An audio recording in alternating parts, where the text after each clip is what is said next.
Këtë të enjte nisi të marrjet projekti i kreut të gjykatës së lartë Sokol Sadushi, komentuar gjerësisht si lëvizje që synon lirimin nga qelia të kryebashkiakut Erion Veliaj, të arrestuar prej 14 muajsh për 13 vepra penale.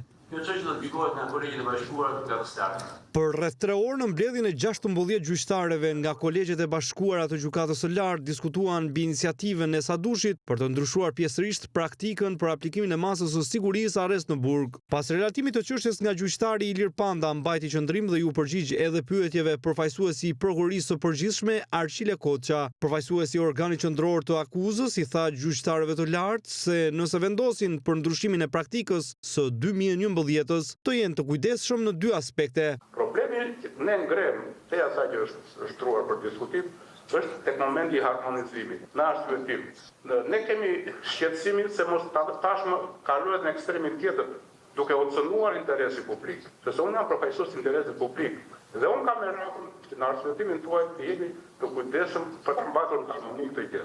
Masat alternative në realitetin shqiptar shpesh bëhen të pazatueshme, ose të paktën në arsyetimet e gjykatave nuk përcaktojnë se si do ta zbatojnë dhe se si do ta garantojnë që ky person do të vinë këtu. Nuk mund të nisemi thjesht vetëm nga madhësia ose rëndësia e masës së dënimit, por duhet marrë parasysh të gjitha faktet e tjera rreth rrezikshmërisë së personit apo të veprës që janë relevante për çështjen e objekt shqyrtimi.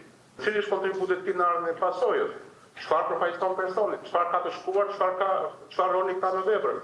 Çështja që mblodhi Kolegjin e Bashkuar u iniciua nga një rekurs i prokurorisë së apelit me jurisdiksion të përgjithshëm që kërkoi rikthimin në burg të një të arrestuari për prodhim me shitje narkotikësh, i cili u lirua në arrest shtëpie nga shkalla e 2 e gjyqësorit. Avokati të pandeurit në fjalë Luan Hasnezdiri tha se ndërhyrja është më së nevojshme në saj edhe të disa vendimeve të gjykatës së Strasburgut, duke shtuar se disa nga masat e tjera alternative si arresti në shtëpi, detyrim paraqitje e garanci pasurore nuk aplikohen nga drejtësia shqiptare. Jashtë gjykatës, juristi Hasnezdiri nuk ishte gati të shprehte një qëndrim për propozimin konkret të Sokol Sadushit. Cili është qëndrimi juaj si jurist, jo si avokati një të pandeurit, lidhur me propozimin?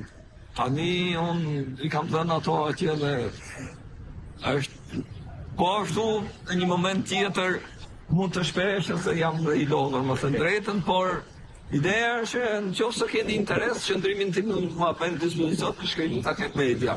Gjykata e lartë mbylli dyert për median dhe publikun pas këtyre qëndrimeve dhe kaloi në fazën e dytë të shqyrtimit të rekursit të pandeurit Bektash Zeneli. Pritet që Kolegji i Bashkuar i gjykatës së lartë të dalë me një vendim qoftë për masën e Zenelit, por edhe nëse e miraton ose jo propozimin e Sokol Sadushit, që është edhe kreu i gjykatës së lartë, vendim për të cilin ende nuk ka një datë dhe një orar se kur do të shpallet.